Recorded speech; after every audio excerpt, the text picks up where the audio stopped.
Assalamualaikum warahmatullahi wabarakatuh. Kembali lagi bersama saya Rino Fidianata. Kali ini saya ingin mengajak teman-teman untuk melakukan review sebuah jurnal yang berjudul Impact of Financial Inclusion on Financial Stability Based on Income Group Countries yang ditulis oleh Aska Azifah dan Luki Tawati serta Zahara pada tahun 2018.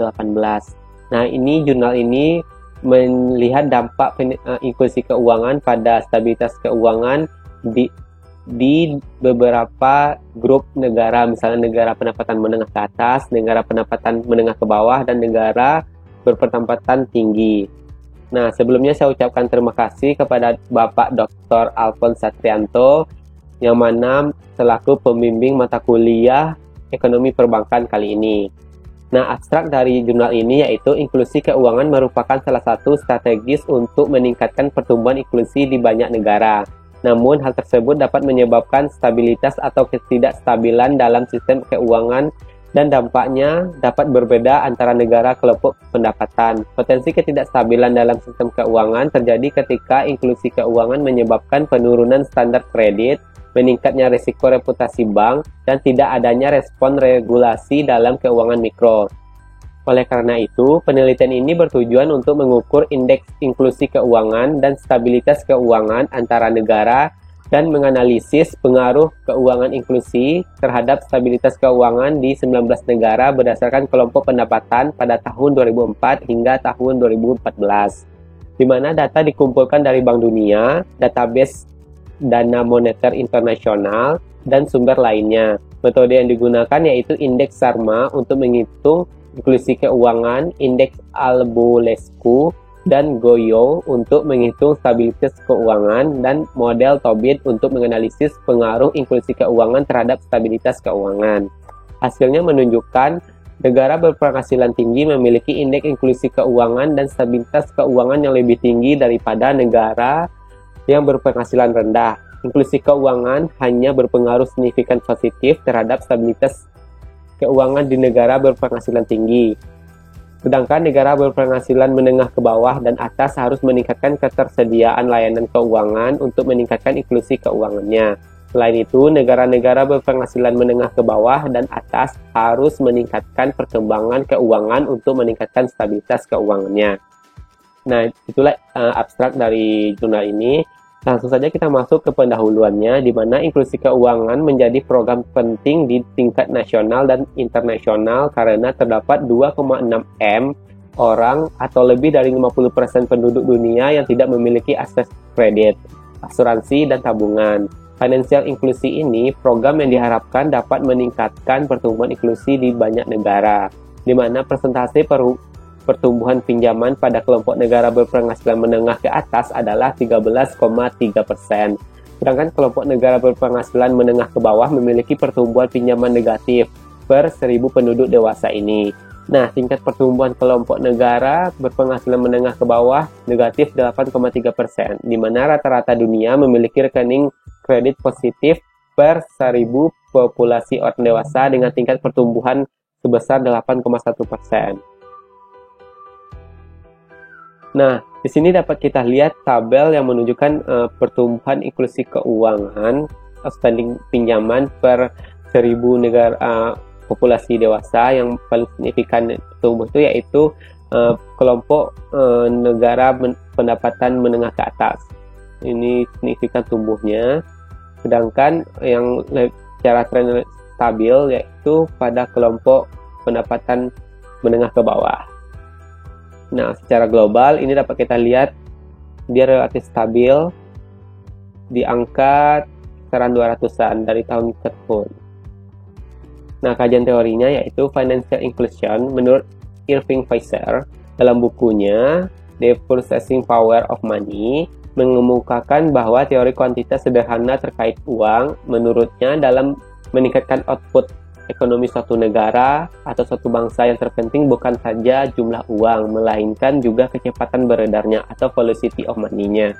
Nah, dari argumen ini Bisa dapat diartikan bahwa untuk meningkatkan pertumbuhan ekonomi tidak hanya berdasarkan kepada kecepatan bank sentral dalam mencetak uang, tetapi juga harus bisa didapati dari kemampuan sistem keuangan di dalam negara tersebut untuk memutarkan lebih cepat dalam jumlah uang yang lebih masif dan menyeluruh ke seluruh penduduk. Sementara itu, perhitungan indeks inklusi keuangan ini yang dikembangkan oleh Sharma pada tahun 2012 berdasarkan 3 dimensi, di mana yaitu penetrasi perbankan, ketersediaan jasa perbankan, dan penggunaan jasa perbankan.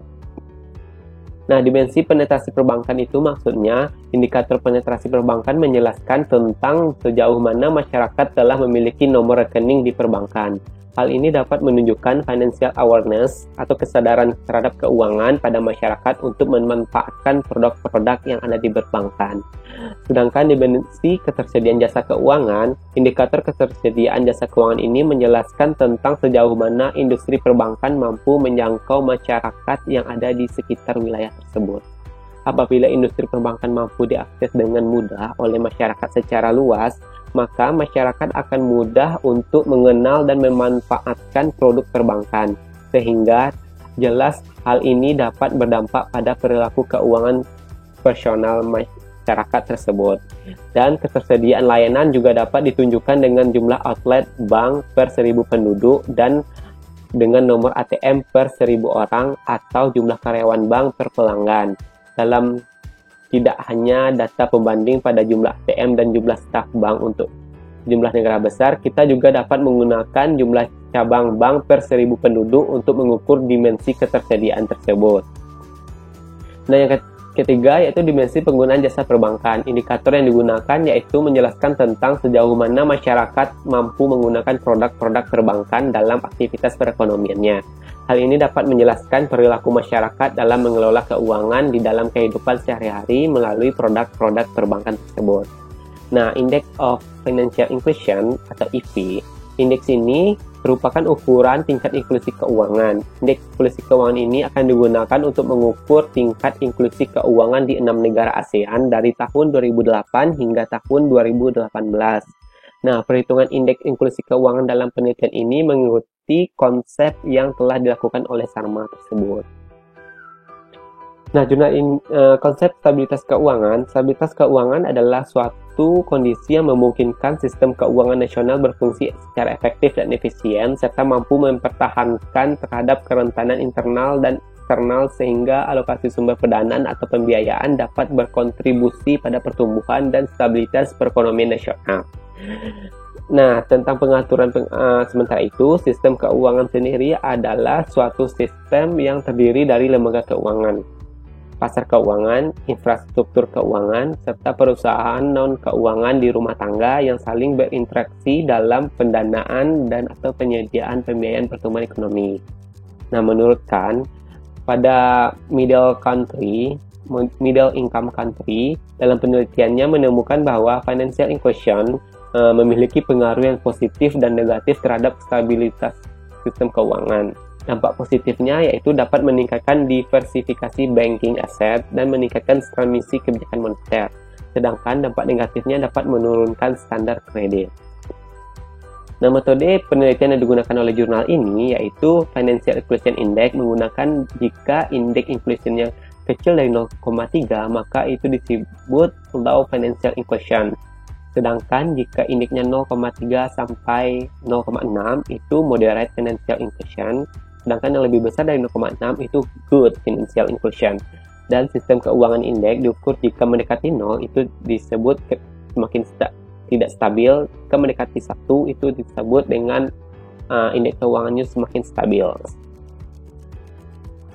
Nah, hasil empirisnya dapat ditemukan 3 dalam jurnal ini. Yang pertama yaitu financial inclusion based on income country. Yang kedua, financial stability based on income group country. Dan yang ketiga yaitu dampak financial inclusion terhadap stabilitas keuangan based on income country dan stabilitas based on income country. Nah, dari 3 ini kita bahas satu-satu ya teman-teman. Yang pertama yaitu financial inclusion based on income group country, di mana di tabel 3 ini dapat kita ketahui bahwa indeks inklusi keuangan di negara yang berpendapatan tinggi atau high income country ini sebesar mendekati 0,5%, sedangkan indeks inklusi keuangan pada negara yang berpendapatan menengah ke atas itu sebesar 0,24%, dan yang lebih rendah yaitu indeks inklusi keuangan pada negara yang berpendapatan menengah ke bawah. Selanjutnya, financial stability based on income group country. Kita dapat ketahui bahwa nilai AFSI atau Aggregate Financial Stability Index pada negara pendapatan tinggi yaitu sebesar 0,6%, negara menengah ke atas itu 0,5%, dan menengah ke bawah 0,46%.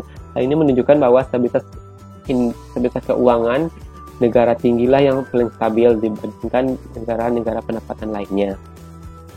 Di sini kita lihat juga dampak finansial inklusi terhadap stabilitas keuangan dengan based on income country group, di mana dapat kita lihat pada tabel 5 ini, pada negara pendapatan menengah ke bawah, inklusi keuangan memiliki dampak yang positif terhadap stabilitas keuangan. Namun hal itu tidak berpengaruh secara signifikan. Tetapi pada negara pendapatan menengah ke atas dan negara pendapatan tinggi, inklusi keuangan memiliki dampak yang positif dan signifikan terhadap stabilitas keuangan. Hal ini menandakan bahwa inklusi keuangan yang semakin tinggi akan menyebabkan stabilitas keuangan suatu negara itu akan juga tinggi juga. Dan itu terjadi hanya pada negara berpendapatan yang tinggi, karena inklusi keuangan terhadap negara tersebut telah tinggi. Nah, di sini dapat kita simpulkan bahwa di grup negara yang berpendapatan tinggi memiliki inklusi keuangan yang lebih baik dibandingkan negara grup middle income dan lower income. Begitu pula dengan indeks stabilitas keuangannya. Sedangkan financial inclusion memiliki dampak positif namun tidak signifikan di negara lower middle income, namun memiliki dampak positif dan signifikan terhadap stabilitas keuangan di negara upper middle income dan high income. Ini berarti bahwa peningkatan pada financial inclusi dapat menyebabkan penguatan pada sektor real di negara berpendapatan tinggi.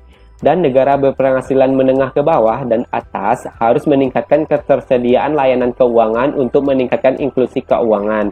Selain itu, negara-negara berpenghasilan menengah ke bawah dan atas harus meningkatkan perkembangan keuangan untuk meningkatkan stabilitas keuangannya. Nah, sekian hasil review jurnal kali ini. Terima kasih telah menyaksikan. Mohon maaf atas segala kekurangannya. Mohon maaf jika terdapat kesalahan pengucapan atau kesalahan pelafalan. Saya akhiri. Assalamualaikum warahmatullahi wabarakatuh. Salam sehat teman-teman semuanya.